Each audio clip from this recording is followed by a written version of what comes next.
Hello folks, this is Alistair and welcome back to Strathpeffer Spa Railway. First of all, this is the first video for 2018, so can I just wish you a very belated Happy New Year, and I hope all goes well for 2018, the rest of the year ahead. So there's been a bit of development here at Strathpeffer Spa Railway. Over the Christmas leave, I decided, after putting my first video on YouTube, that I wasn't very happy at all with the layout as it formerly stood. Especially with the baseboards. If you look at my last video, you'll see that my baseboard was originally 2 meters in length with an additional 500 millimeter extension, which I wasn't happy about. It really bothered me. And with the other running issues, I decided over Christmas leave, when I had time, I would strip the baseboards down and I would rebuild them. And that's what I've done. So what we have here now is 2 scenic baseboards, both 1 to 50 mils in length, joined together in the middle with hinges and coach bolts. And you'll see now as well that I've got a back scene running round the full extent of the scenic side of the layout.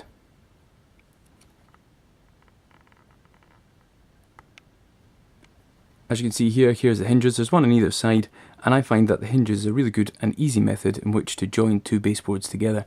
As you can see, you just pop the actual centre of the hinge, pull it out, and then the whole thing comes apart. Like I said as well, I'm using coach bolts just for that extra bit of security, which are located just under here. You can see them there, and they're just tied in with wing nuts and big washers there. As you can see, I've remodelled underneath the baseboard, making sure that I've got plenty of space and holes for bus wires and wire connectors to go in. On the front here, I've put a 5mm fascia there, in which I'm going to use to actually place the switches for the points. Instead of having a centre control panel, I'm going to actually put the switches just directly below the points themselves, just to try and keep the place a bit tidier. You'll also notice now that I've fitted a back scene as well to the new baseboards. I got this idea from Everard Junction, and they are secured with self-adhesive Velcro, and I had to use a 3mm hardboard because to get it to go round the corners, I had to use hardboard, because when I tried to use 3mm plywood, it just snapped. So I've gone for hardboard, which I've painted on the opposite side. If we look into here, so this is what I was using. This is just regular wire from the house, sort of blue and tan, and then I was using these blade crimp locks here to actually splice into the bus wire. Now I don't know if this was part of the issue with the running of the model railway, but I've decided to scrap this, and what I'm using now is this wire here, which is, if you look at that there, that is 24/012, which is pretty much the same as what I was using before. And now I'm using Scotch locks as well, sort of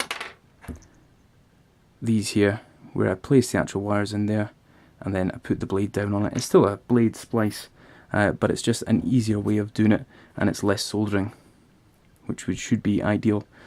Let me know what you think about that, if any of you have had any success or trouble using either the Scotch lock or these blade splices. I'm going to try this method and see how I get on with that. I might even consider using this wire for dropper wires as well as the bus wire. I know it's a bit thicker than what I was using before, which was the 7/0.2 wire, but I'll give this a go potentially, because I've got a lot of it there. That's 100 meters per roll there. Moving on to the latest developments here. Here we've got 2 of my locos. This is my Class 26 and my Class 27 from Helgen. I've renumbered them here to local locos that ran on the Dingwall, the Inverness to Kyle or Inverness to Far North line through Dingwall. Looked up these photographs on the internet and found that this 27049 was sporting the Highland Rail Stag, which is quite a nice little feature there.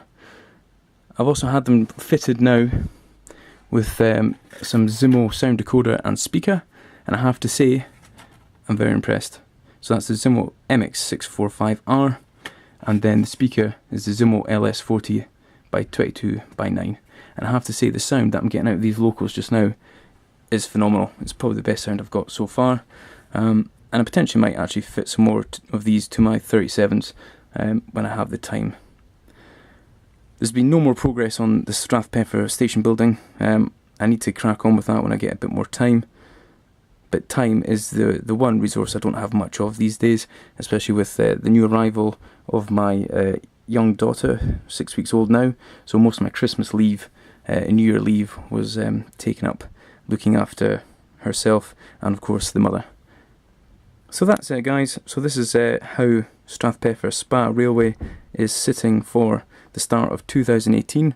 Hopefully over the next coming months we'll be able to get a bit of progress. I intend to place a photographic back scene along here of the actual Strathpeffer station area, which if you've been there you'll know is quite overgrown with trees. However, there's some very nice Victorian buildings which ideally I want to try and get on the back scene there just to make it look a bit more like the actual area. The next stage then is going to be relaying the track. We'll get the track relayed. We'll go for the same sort of track format. I'll need to cut a hole in the far side there for the locos to exit out into the fiddleboard, and then I'll need to just rejig the track layout for the heritage yard, because with the baseboard, with the back scene in place, I've lost the corners, so I haven't got as much space in the corners to put stuff. But that's all to come in the future. So thanks for watching this very quick update.